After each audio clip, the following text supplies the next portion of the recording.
রাতে খালি গায়ে ঘুমালে দুইটি বিপদ আপনার জীবনে চলে আসবে। অবশ্যই আপনি দুইটি বিপদের ভিতরে পড়ে যাবেন। আমরা অনেকেই আছি রাতের বেলা যখন গরম বেশি লাগে তখন আমরা খালি গায়ে ঘুমাই। নবীজি সাল্লাল্লাহু আলাইহি সাল্লাম কখনো খালি গায়ে ঘুমাতেন না। নবীজি সাল্লাল্লাহু আলাইহি সাল্লাম এই খালি গায়ে ঘুমাতে নিষেধ করে দিয়েছেন।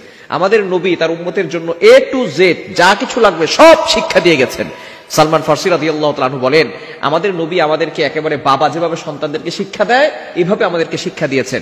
আপনি কিভাবে টয়লেটের ভিতরে ঢুকে পরিষ্কার পরিচ্ছন্নতা অর্জন করবেন সেটাও নবীজি সাল্লাল্লাহু আলাইহি ওয়াসাল্লাম শিক্ষা দিয়েছেন, এবং আপনি কাবা ঘরের ভিতরে কিভাবে নামাজ পড়বেন সেটাও নবীজি শিক্ষা দিয়েছেন। সুতরাং আমাদের নবী হচ্ছেন আমাদের রুহানি পিতা। পিতা যেভাবে সন্তানদেরকে শিক্ষা দেন, আমাদেরকেও নবীজি সাল্লাল্লাহু আলাইহি ওয়াসাল্লাম এভাবে শিক্ষা দিয়েছেন কিভাবে তার উম্মত জান্নাত পর্যন্ত চলে যাবে। সুতরাং রাতের বেলা খালি গায়ে ঘুমাবেন না। রাতের বেলা যদি আপনি খালি গায়ে ঘুমান, এক নাম্বার বিপদ হচ্ছে ফেরেশতারা আপনার জন্য বদদুয়া করবে। কেননা ফেরেশতারা কিন্তু লজ্জাশীল অনেক বেশি। ফেরেশতারা আপনার পাশে কিন্তু সব সময় থাকে। প্রতিনিয়ত 20 জন ফেরেশতা আমাদেরকে প্রটেক্ট করছে, হেফাজত করছে প্রতিনিয়ত। লাহু মুআকিবাতুম মিন বাইনি ইয়াদাইহি ওয়া মিন খালফি ইয়াহফাযুনাহু মিন আমরিল্লাহ। আল্লাহর অর্ডারে প্রতিনিয়ত আমাদেরকে 20 জন ফেরেশতা সবসময় প্রোটোকল দিচ্ছে এবং আমাদেরকে হেফাজত করছে। আমাদের সামনে একজন ফেরেশতা, বামে একজন ফেরেশতা, ডানে একজন ফেরেশতা, বামে একজন ফেরেশতা, এই 4 জন ফেরেশতা সামনে বামে ডানে পিছনে আছে। এবং এই 2 চোখে 2 জন ফেরেশতা আছে, 2 নাকের ছিদ্রে 2 জন ফেরেশতা আছে, কানের ছিদ্রে 2 জন ফেরেশতা আছে।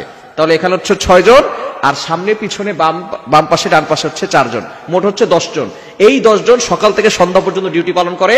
আবার এই 10 জন চলে যায় সন্ধ্যার সময়, সন্ধ্যার পরে আবার সারা রাত ধরে বাকি 10 জন আবার আপনার হেফাজত করার জন্য তারা ব্যবস্থাপনা করে। সুতরাং এই 10 জন 20 জন ফেরেশতা প্রতিদিন আপনাকে প্রটেক্ট করছে, হেফাজত করছে। যদি এই ফেরেশতারা আমাকে আপনাকে প্রটেক্ট না করতো, হেফাজত না করতো, তাহলে মুরগির বাচ্চাকে যেভাবে কাক অথবা চিল পাখি, যে পাখিগুলো আছে, বাস পাখি আছে, এরা মুরগির বাচ্চা খেয়ে ফেলে, যেভাবে মুরগির বাচ্চাকে ছো মেরে উড়িয়ে নিয়ে যায়, সেভাবে যদি ফেরেশতারা আমাদেরকে প্রটেক্ট না করতো তাহলে এই মুরগির বাচ্চাদের মতো জিন জাতি আমাদেরকে ছো মেরে উড়িয়ে নিয়ে যেত। সুতরাং অবশ্যই এই ফেরেশতারা আল্লাহর অর্ডারে আমাদেরকে হেফাজত করছেন। সুতরাং আপনি রাতের বেলা খালি গায়ে ঘুমাবেন না। ফেরেশতারা এতে লজ্জাশীল হন এবং আপনার জন্য দোয়া করেন না। এজন্য অবশ্যই এই বিষয়গুলো খেয়াল করতে হবে। দ্বিতীয় নাম্বার হচ্ছে, যারা রাতের বেলা খালি গায়ে ঘুমায় তাদের বিভিন্ন রোগ হওয়ার সম্ভাবনা আছে এবং জিনের আসর লাগার সম্ভাবনা আছে। বর্তমান আমাদের সমাজে জিনের আসর এবং কালো ম্যাজিক, জাদুটোনা এগুলো বেশি হচ্ছে। রাতের বেলা খালি গায়ে ঘুমালে, আবার অনেক পুরুষ আছে দেখবেন রাতের বেলা সে এমনি সকালবেলায় বের হচ্ছে খালি গায়ে, মানুষ তার শরীর দেখছে, এটা দেখলে কিন্তু বদনজরের সম্ভাবনা আছে এবং জাদুটোনা এবং জিনের আসর লাগার সম্ভাবনা আছে। মনে রাখবেন, বদনজর একজন সুস্থ মানুষকে অসুস্থ করে ফেলে। বদনজর একটা উটকে, সুস্থ উটকে রান্নার পাতিলে পর্যন্ত পৌঁছে দেয়। অর্থাৎ সে অসুস্থ হয়ে পড়ে, তাকে শেষ পর্যন্ত মালিক জবাই করে রান্নার পাতিলে করে রান্না করে খায়। নবীজি সাল্লাল্লাহু আলাইহি ওয়াসাল্লাম বলেছেন, একজন সুস্থ উটকে বদনজর রান্নার পাতিলে নিয়ে যায় এবং একজন সুস্থ মানুষকে বদনজর লাগলে সে ওই সুস্থ মানুষ অসুস্থ হয়ে কবর পর্যন্ত চলে যায়। সুতরাং এই বদনজর থেকে বাঁচার জন্য অবশ্যই আপনি খালি গায়ে থাকবেন না।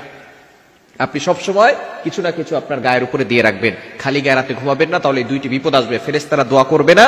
2 নাম্বার, অবশ্যই জিনের আসর, রোগ বালাই আপনার উপরে আসতে পারে। আল্লাহ তাআলা আমাদের সকলকে এই খালি গায়ে থেকে ঘুমানো থেকে বিরত থাকার তৌফিক দান করেন।